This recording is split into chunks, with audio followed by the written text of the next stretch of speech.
maadaama dalka Soomaaliya oo galay xaalad adag qof kasta oo walwal uu ka hayo xaaladda wadanka ama ka walaacsan madaxweyne Xasan Sheekh Maxamuud si qoraal ahna fariin ugu dhiibeen oo tala ah qaarkoodna waa la kulmeen qaarna markii heli waayeen ayay si public ah ayay media iyo baraha bulshada u mariyeen qof kasta ayuu walaacaas ku abuuran yahay oo ama aqooyahan leh ama siyaasi oo mucaarad muxaafid isugu jira ama qaybaha kale ee bulshada waxa halkan ka akhrineynaa mid kamid ah xubnaha ugu saameynta badan siyaasadda Soomaaliya oo sidoo kale qayb ka ah midowgii murashaxiinta ee madaxweyne Xasan Sheekh Maxamuud qaybta ka ahaan jiray haddana musharax ah xoogagaalna waa xaalad wadanka Soomaaliya ayaa soo saaray warqad kale oo tala soo jeedin ah oo ku socota madaxweynaha waxaana lagu taliyay 4 qodob inuu qaato si dalka loo badbaadiyo halkan ayaan ka akhrin doonaa fariintaasi waxa qoray xildhibaan Cabduqaadir Cusub Cali oo kamid ah xubnaha golaha shacabka ee baarlamaanka Soomaaliya waa fariin muhiim ah oo dhanbaalkan wax badan ku jiraan oo muhiim u ah dalka iyo dawladnimada Soomaaliya qoraalkiisa wuxuu ku bilaabay mudane madaxweyne labadii isbuuc ee la soo dhaafay waxaan ku soo wacay dhowr jeer in kale oo badanna waxaan fariimo kugu soo dhiibay dhalinyarada kula shaqeysa si aan ballan uga helo xafiiskaaga oo aan kula kulmo haddaba waxaan halkan kugu soo gudbinayaa talooyin aan rabay in aan kula qaybsado markii aan kulanno mudane madaxweyne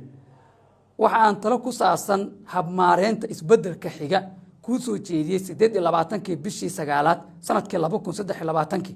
inkastoo warqadaasi ay xambaarsaneed talo lagu xoojin karo dawladnimada iyo midnimada qaranka haddana ma aysan helin dareenkii iyo tixgelintii ay mudneed mudane madaxweyne waxaa maanta ii muuqata in marxaladii aan ka dignay in dalka uu afka la galay waxaan mar kale ku celinayaa in dawladdu ay u baahan tahay feejignaan iyo isu tanaasul iyo dhisidda kalsoonida shacabka iyo saamileyda siyaasadeed shirka maalin koor ku soo dhamaaday magaalada Kampala iyo wararka ka soo baxayo waa arrimo dhiilal leh oo nagu soo noqnoqota markasta oo madaxda Soomaaliyeed ay tixgelin siin waayaan waxgaradka iyo siyaasiyiinta kale ee talada kala dhaxayso mudane madaxweyne maanta waxaan maraynaa marxalad adag oo maamul goboleedyada qaar kala tagtaan argagixisada qawaariijta al-shabaab ay dib u qabsadaan dhul muhiim ah isla markaana ay wali sii wadaan weerarada ka dhanka ah shacabka Soomaaliyeed iyo nidaamka dawladnimada mudane madaxweyne arrin kale oo si weyn loo dareemayo ayaa ah in dawladdaadu ay ku howlantahay qorshe doorasho aan loo dhameyn una muuqda mid aad adigu si gaar ah u leedahay waxa ay dad badan u arkaan qorshahan inuu yahay mid lagu sii kala fogeynayo shacabka loona adeegsanayo sidii xukunka loo sii hayn lahaa halkii ay ahayd in lagu midoobo ama lagu mideeyo shacabka Soomaaliyeed loona helo hanaan doorasho oo hufan wadar ogal ah laguna kalsoon waxa aad xasuusataa dagaalkii adkaa oo ay ka galeen midowgii murashaxiinta aan ka wada tirsaneen aniga iyo adigaba in wadankan laga qabto doorasho aysan u dhameyn sidoo kalena u sinnayn dhammaan saamileyda siyaasadda mudane madaxweyne sax ma aha inaad ku indha adeegto wixii adiga iyo annaga oo badan aan ka diidnay madaxweyne hore taasoo aan wada ognahay inay noo horseedi karto burbur cusub iyo wadanka oo yeesha madaxweyneyaal badan haddaba waxaan si niyad leh kugu soo gudbinayaa ama kugu soo jeedinayaa qodobadan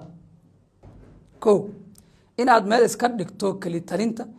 iyo isku dayga in aad talada dawladnimada ku aruuriso hal gacan una ogolaato dadka kale ee mas'uuliyiinta ah in ay talo iyo go'aanka wax ku yeeshaan oo ah maamulka dalka labo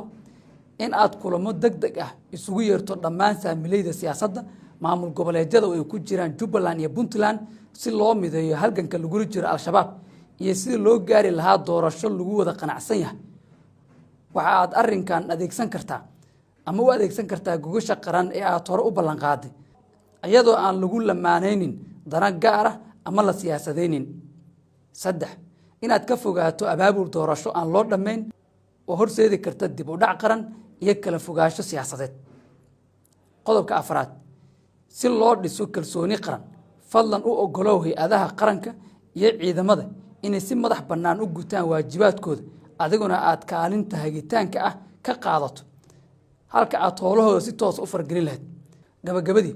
waxaan rajaynayaa in aad tixgelin doonto taladan ayna kugu dhiirigeliso in aad dib u eegto jihada ay u socoto dawladnimadeenna si aanan u noqon maamul mar kale ku hungooba riyo qarannimo iyo isbeddel dhab ah wabillahi tawfiiq